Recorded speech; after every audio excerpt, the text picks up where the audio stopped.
আজকে আমাদের রান্না হচ্ছে কি খেলা আজকে? মুরগির মাংস। মুরগির মাংসটা আলু দিয়ে ভুনা।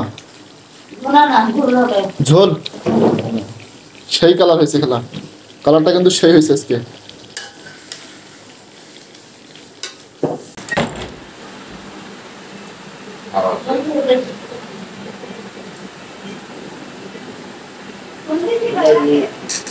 কেমন লাগতেছে মাংস?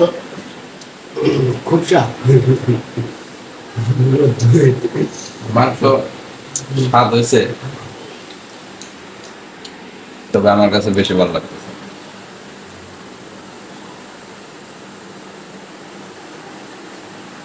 রান্না করে না বলতে তুমি রান বুঝলো না ফুট করে আছে না আজকে রান করছি বেদনার ভিতর